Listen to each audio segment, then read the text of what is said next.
So we just got some major news on the Dragon Ball Super manga and where the next chapter is going to be going.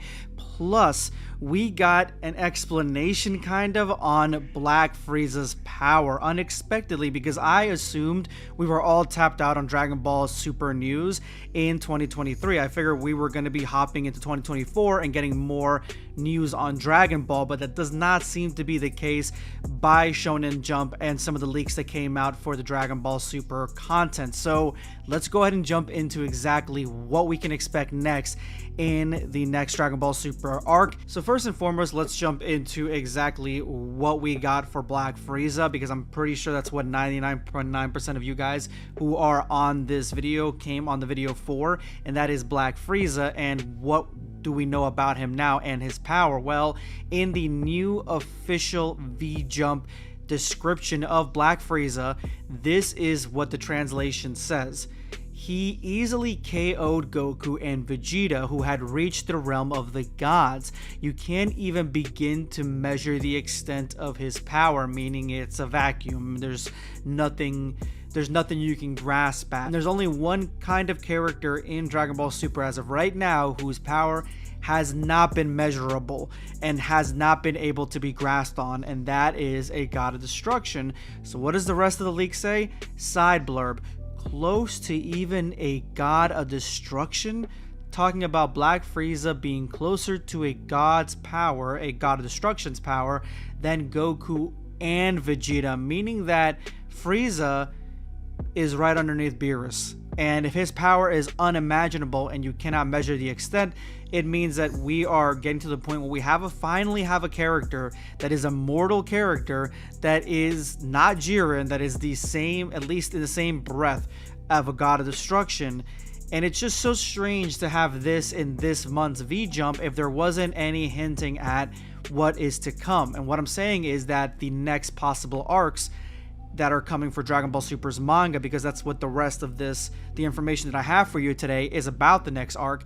And so if they're giving us this little blurb on God of Destruction's power and Black Frieza, we could possibly be seeing Black Frieza face off against a God of Destruction such as Beerus much sooner than we thought. Maybe next year we might be seeing the extent of Black Frieza's power, which would be astronomical. It would be so much more intense than Super Saiyan God Goku versus Beerus, obviously, because Super Saiyan God is not even close to a God of Destruction's power. So Black Frieza really is going to be a testament as to how strong a character is, and a character that is mortal. So I'm not really upset about this at all, because I know a lot of people may be upset because we didn't get to see Frieza's training and everyone's just getting power-ups and whatever.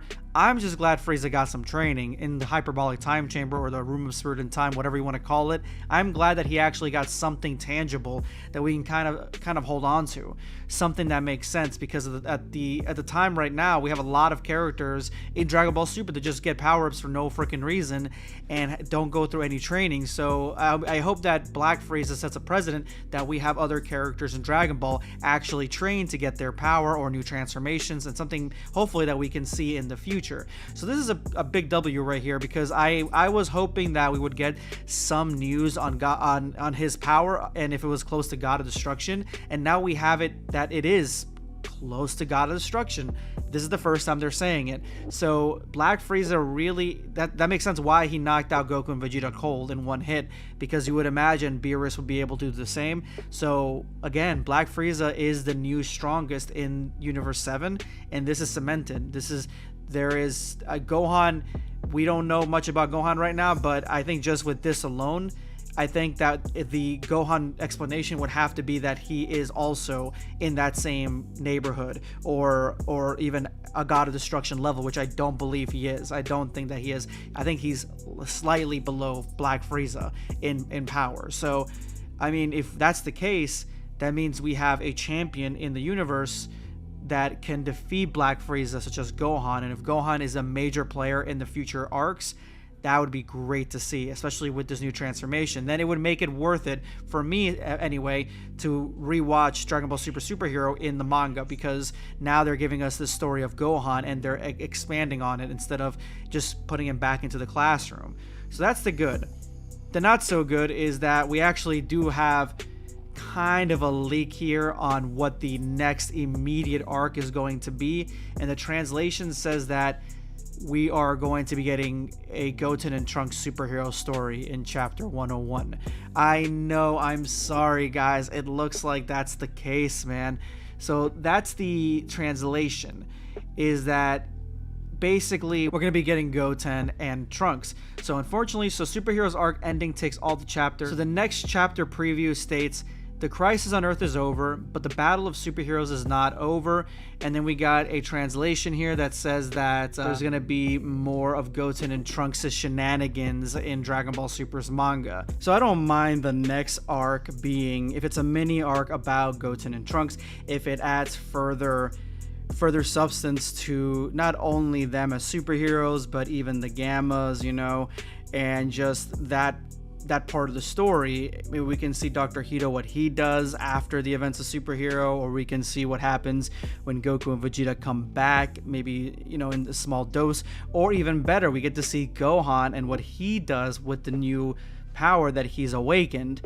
But it's still just a Goten and Trunks like filler arc basically, and again, it's just been an entire year of meandering through the Dragon Ball Super manga storyline and being extremely unhype and boring. So I do think that this is probably the wrong way to do it. I do like the way that we transitioned when it came to Dragon Ball Super's story in the Granola arc and the Moro arc. We went straight from arc to arc, and it was far smoother and just a lot more exciting in a way than just having these sorts of filler arcs in between for characters that, I mean, I'm hoping they have an impact in the story further on. Possibility that they don't. But let me know what you guys think of this news, guys. Let me know in the comment section below. Subscribe for more content.